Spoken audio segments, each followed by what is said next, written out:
We just watched the preview for the Doctor Who 60th anniversary special. Or was that a trailer? I'm not sure what to call that thing. I think they said it was a teaser trailer.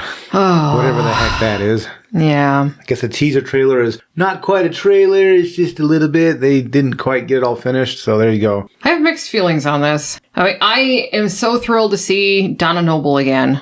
She was my favorite of the companions.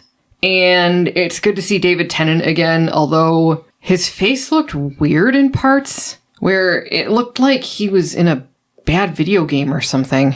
Like, I don't know if they tried to de-age him or something, but it looks strange. So I guess I'll just have to wait and see if that actually looks like that in the special itself, or if that's just in this teaser trailer. I love that Russell is back. Russell T. Davies. I am thrilled to see him back. I'm a bit concerned about what the story is going to be, just based on who the new cast members are. I'm coming at this from a more, I guess, positive angle. I understand your concerns, by the way. The understanding the behind the scenes and the way we are in 2023, how things are just tilted toward the identity politics type.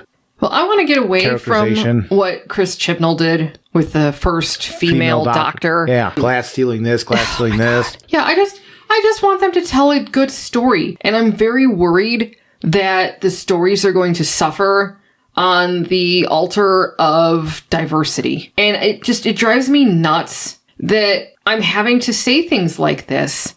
You can tell a good story and still be diverse at the same time. I mean, The Expanse proved that in the very first season, but a lot of other shows, they can't do both at the same time.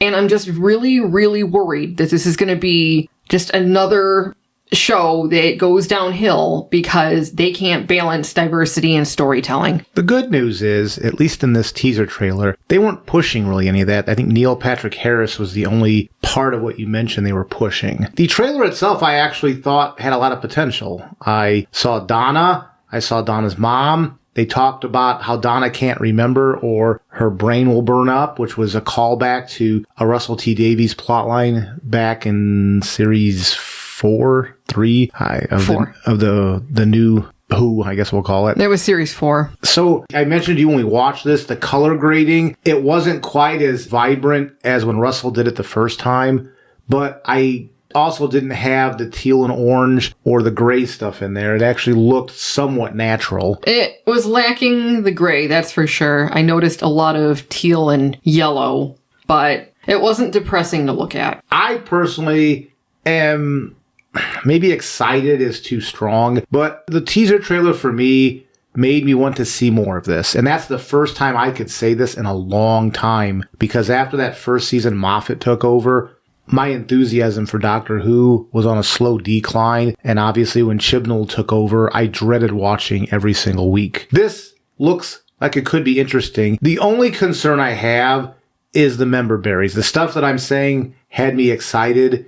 That can't last forever. This is going to be part of that bridging to the new Doctor. So is this just a member berry flip to try to get people to fall in love with Doctor Who again before what you just were concerned about? They crank it up to 11 and go the same route they did with Jodie Whittaker, just using different populations to push whatever message they're trying to do. Yep. So I appreciate where you're coming from, but this teaser trailer for me, I saw a lot of positives. The only thing that it's not even a concern. It's just something. The new Doctor, I'm going to butcher his name badly, and I will try to get his name right. Was it Cutie Gatwa? I will have to look up, because I think his name starts with an N, but I don't think you pronounce the N. I think it's Cutie Gatwa. Something like that. Something like that. At the very end of the teaser trailer, he says, "Will somebody please tell me what the hell's going on here?" And this is probably only going to apply to me. But that almost the exact line with somebody with an accent like that was done in the Babylon 5 pilot. I think it was Dr. Kyle. He said like that exact same line. What the hell is going on here? What the hell is going on here? What the hell is going on here? What the hell is going on around here? I'm not saying this is copying that at all. Just whenever I hear, because it's like the third time I've seen them play that, what Somebody tell me what the hell's going on here. It just reminds me, because I've seen Babylon 5 first. It just reminds me of that line from there, even the delivery of it the same way. That doesn't mean anything. I just thought I would share this. Kind of just an odd piece of trivia. We only saw Gatwa, again, I'm hoping I get his name right here, for just that one line. So that's all the teaser trailer did. I'm hopeful. I'm going to be optimistic about this, and I'm going to hope it's more than just member berries, because if they go through and suck us in with member berries and then sucker punch us, like, I'm done with this franchise. Yeah. So they better not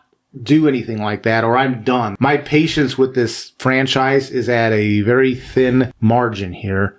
So hopefully this is more than member berries. They're going to do something meaningful here, and it's going to transition to the new iteration of the Doctor. And it's going to show that storytelling takes precedent over whatever stuff they were doing in the Chibnall era with whatever messaging they were trying to put in there. Well, yeah, that's the only reason why I'm hopeful about this, is that Russell Davies is gay.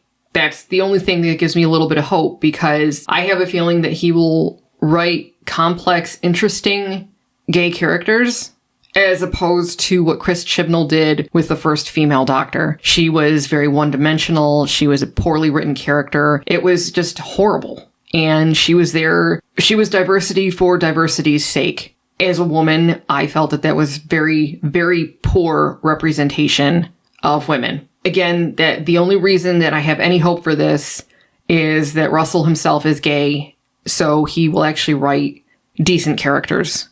Yeah, he introduced a lot of diversity in his first stay with his first run, I should say, with the series. So I'm not worried yet on that. I didn't see anything in the teaser trailer that makes me panic and worry. But right, some of the casting choices makes you wonder, if this was Chris Chibnall making these casting choices, I would have alarm bells going off left and right. Or even Stephen Moffat at this point, because remember Bill. Oh, yeah. I mean, I actually liked Bill's character, but unfortunately she was underdeveloped. It seemed like every other episode she was, "Hi, I'm Bill, I'm a lesbian." Again, I mean, what kind of representation is that? Bill should have been more than her sexuality, but she was reduced to that in just about every episode, and that made her very one-dimensional. My big concern with this, and this was not in the teaser trailer, this is just stuff that's leaked out, but I've heard tell that Donna's daughter's name is Rose.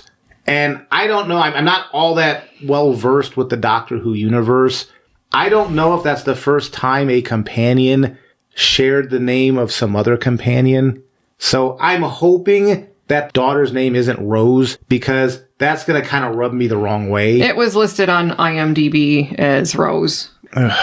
Plus, again, so the companion, is the companion going to be transgender, or is it just the actor who's transgender? So there must have been a different birth name if the character Rose was actually born male.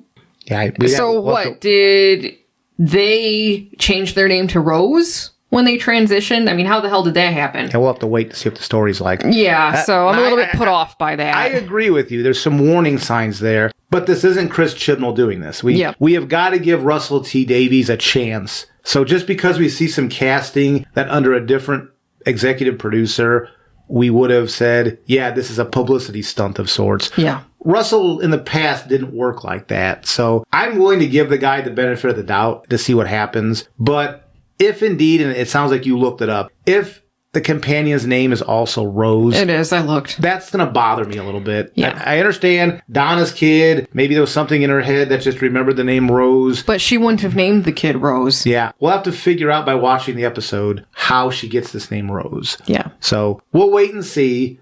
That's my only concern, is that this kind of online people have been talking about. Mm-hmm. And that concerns me, because I can't think of a time when we had companions with the same name. That's going to be so confusing when people talk about companions and there's two Roses now. Ugh. Yeah, so I'm going to give it a chance because it's Russell Davies. However, because of the casting choices and the information that's coming out already, yeah, I'm worried. I'm worried this is just going to be more of the same. Let's just see what happens. With all the really crappy television we've been reviewing, the Star Trek Discovery crap, I would like to have a series we could look forward to.